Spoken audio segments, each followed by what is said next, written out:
Halo, perkenalkan aku Farhan Rahman, aku dari kelas Insight dengan program AI Mastery Orbit Future Academy. Kemudian saya ingin menjelaskan tentang Social Network Ads Classification using K-Nearest Neighbor Algorithm. Baik, kita lanjut ke slide selanjutnya. Nah, ini tentang deskripsi singkat tentang program.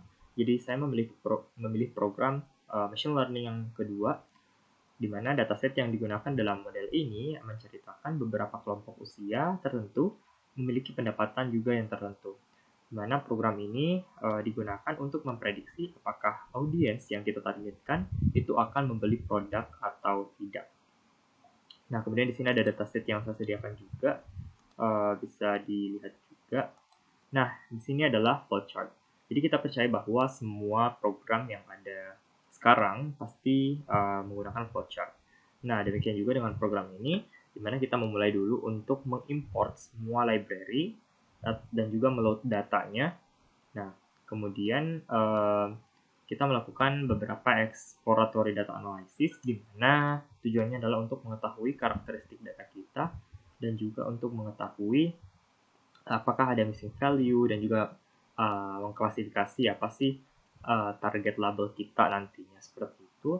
Kemudian ini ada kita lakukan pembagian data untuk X dan Y, yaitu untuk labelnya dan juga untuk targetnya nanti kita.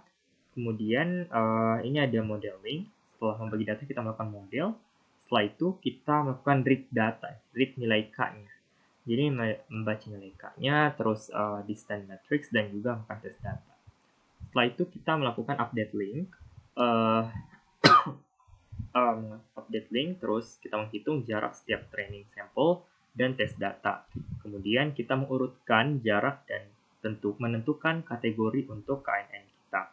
Nah, setelah itu kita melakukan klasifikasi sampel tesnya, dan setelah melakukan klasifikasi kita melihat nih berapa sih accuracy rate-nya, terus berapa recall rate-nya, F1 value, evaluation-nya juga berapa.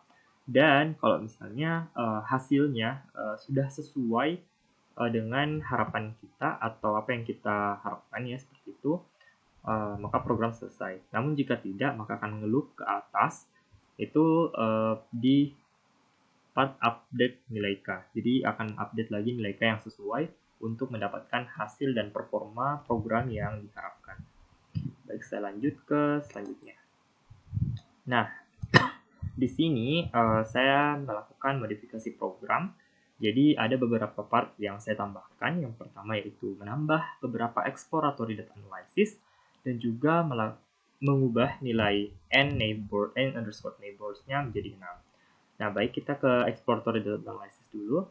Nah, di sini saya melakukan data.tail untuk melihat 5 data terbawahnya, kemudian melihat berapa sih jumlah baris dan kolomnya, dan melakukan describe-nya untuk melihat berapa nilai count, main, standar deviasi, kemudian minimum, terus ada Q1 25%, Q2, terus Q3, dan juga ada max-nya. Nah, selain itu saya juga melakukan pengubahan terhadap nilai n underscore neighbors-nya, di mana di program itu n underscore neighbors-nya menggunakan 5, tapi kali ini saya menggunakan 6, ya seperti ini.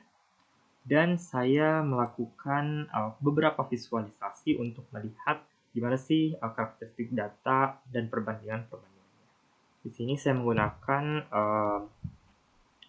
Seaborn untuk ngeplot data levelnya adalah forecasted, dan ini adalah forecasted ini adalah target ya untuk kita memodelkan nanti. Jadi di sini terdapat perbedaan yang cukup jauh ya antara 0 dan 1, di mana 0 ini untuk mereka yang nggak membeli produk, kemudian yang satu ini adalah mereka yang membeli produk kita seperti itu. Di mana perbandingannya di sini untuk yang tidak membeli produk kita itu sekitar 252-an, kemudian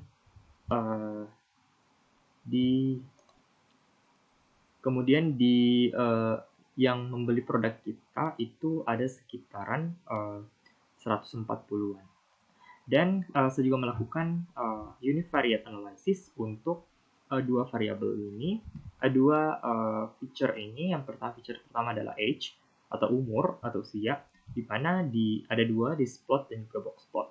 Displot ini menunjukkan bahwa density datanya berada pada umur 30 dan 45 tahun yang dimana cukup jarang juga di bawah 30 ya, di bawah 30 juga, dan di atas 40 seperti itu. Kemudian di box plotnya terlihat bahwa tidak ada data yang jauh berbeda daripada data-data yang sudah ada di sini. Kemudian di estimate salary terdapat satu plot density dan juga box plot, tapi saya yang bahas di density-nya aja. Nah, di sini density terlihat bahwa kisaran gajinya 500 sampai 1 juta untuk nilai density-nya. Itu, dan saya juga melakukan plot untuk persebaran data dari age-nya sendiri, di mana nilai yang paling sering muncul adalah 35 dan rata-ratanya adalah 37. Nah, ini adalah demo programnya. Jadi pertama-tama saya juga melakukan cek hasil klasifikasinya. Sini saya ngeprint strain, akan ada muncul data seperti ini. Datanya bertipe array. Kemudian di sini ada predictions. Di sini ada function yaitu classifier predict yang memprediksi dari strain ini sendiri, dan akan ada muncul angka-angka yang ber-0, 1, 0, 1, yang dimana prediksinya juga tidak terlalu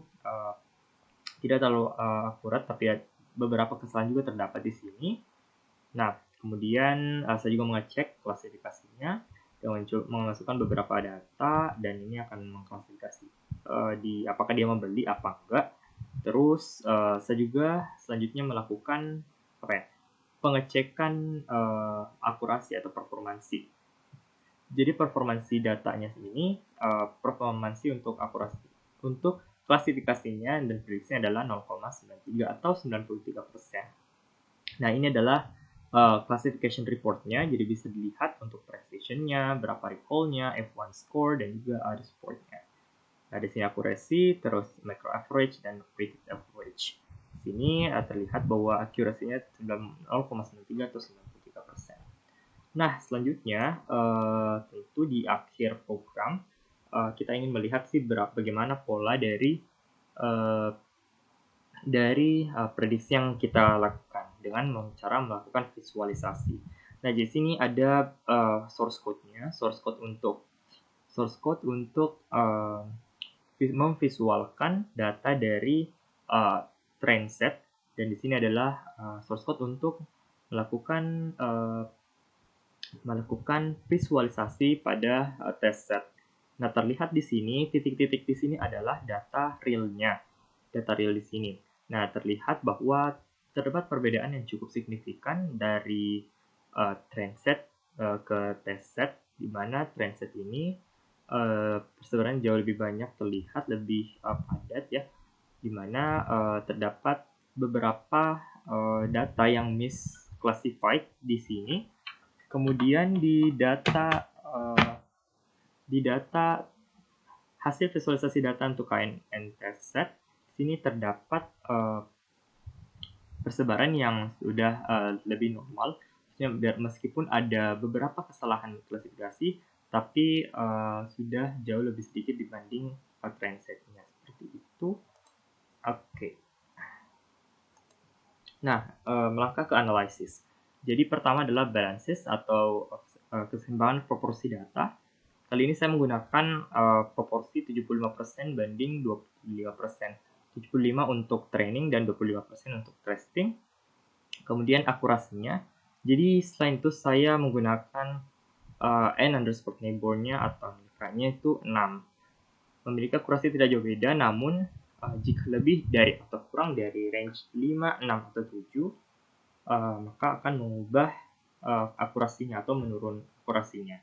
Selain itu juga jika melakukan proporsi data yang berbeda dari 75 sama 25, itu juga akan menurunkan akurasi seperti itu. Jadi menurut saya Ada range 5, 6, 7 sudah akurasi yang sudah sangat optimal, dan jika mencoba yang lainnya kemungkinan besar akan menurunkan hasil akurasi data untuk klasifikasi dan prediksi seperti itu.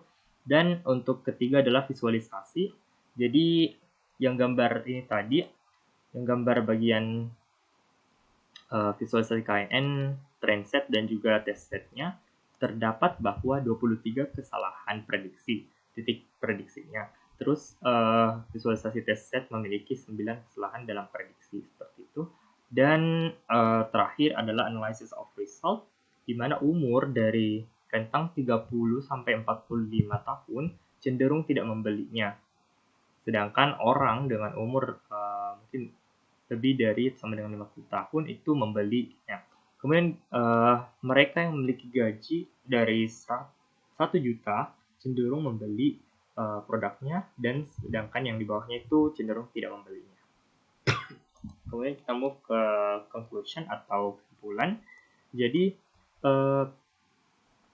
Jadi kesimpulannya untuk dari program resultnya ini, bagi mereka yang berumur 30 sampai 45 tahun dengan pendapatan mungkin di bawah 1 juta, cenderung tidak membeli produknya setelah melihat advertisement.